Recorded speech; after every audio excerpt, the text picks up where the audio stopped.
November 2025, Delhi. A normal festive evening near the historic Red Fort, but within minutes the city would witness one of the deadliest explosions in recent years.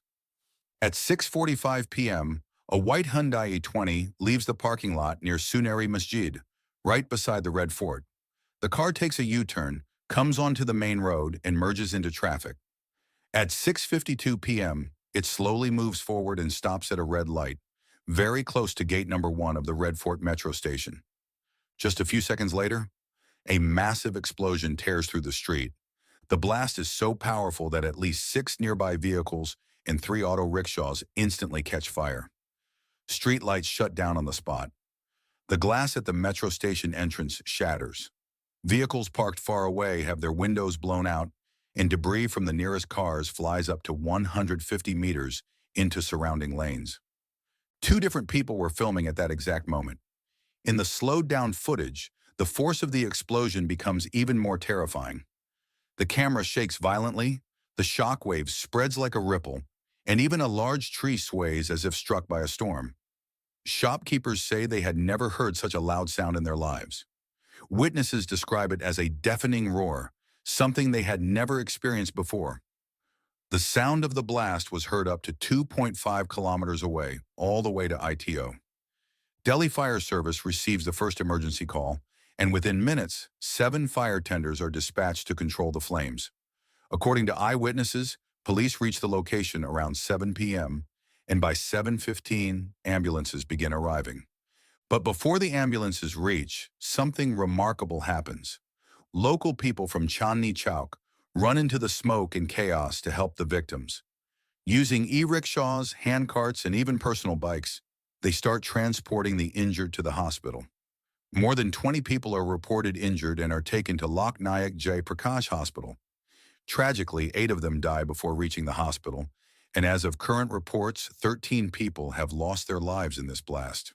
Among those who died were Lokesh Agarwal from Uttar Pradesh, who had come to Delhi to visit a family member in the hospital; Ashok Kumar, a bus conductor from Amroha, returning home after duty; Pankaj Saini, a cab driver; Dinesh Mishra, who worked at a sari and lehenga shop in Chandni Chowk; Noman, an employee at a cosmetics store; and Juma Muhammad, an e-rickshaw driver and the only earning member of his family.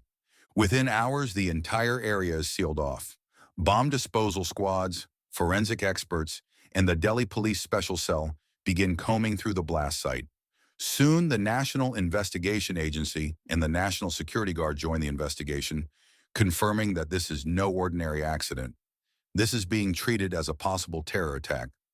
Around 10 p.m., Home Minister Amit Shah visits the injured at the hospital, then arrives at the blast site. He says that all angles will be investigated and a full-scale inquiry has been launched. Then a major lead emerges. Police trace the number plate of the Hyundai i20, HR26CE 7674. The registered owner is Mohammed Salman from Gurgaon. But when questioned, Salman tells police he had already sold the car.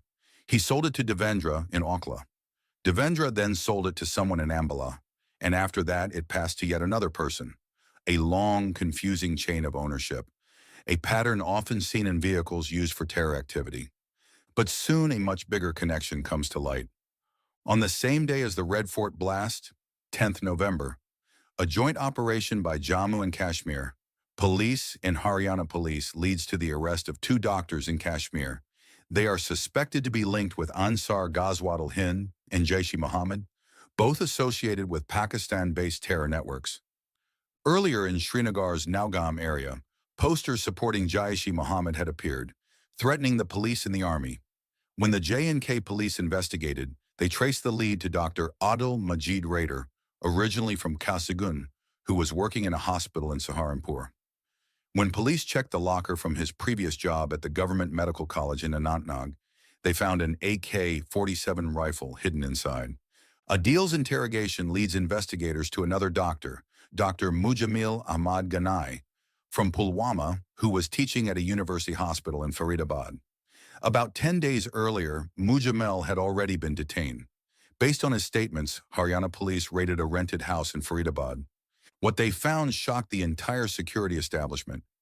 Inside the house, police initially discovered around 360 kilograms of explosive material, officially classified as inflammable material suspected to be ammonium nitrate.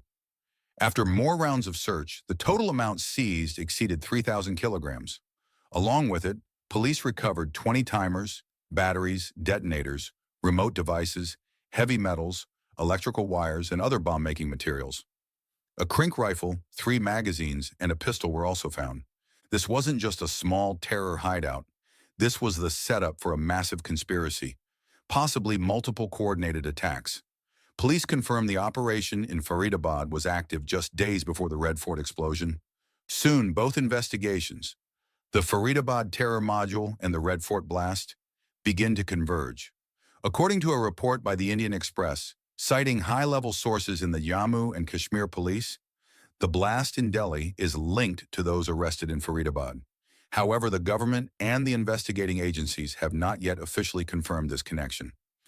Prime Minister Narendra Modi, in a speech, calls the explosion a conspiracy against the country.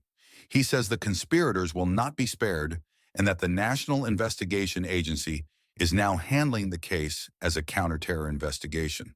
But despite all the leads, several questions remain unanswered. Who placed the explosive in the Hyundai Euro i20? How was it triggered?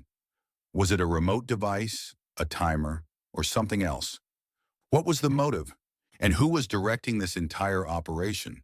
As Delhi recovers from the shock of the Red Fort blast, one thing is clear. This was not an isolated act. It was part of a much larger conspiracy, one that India's security agencies are still uncovering. And until the investigation reaches its final conclusion, the biggest question remains. Who was behind the Red Fort blast? And how close are we to finding the truth?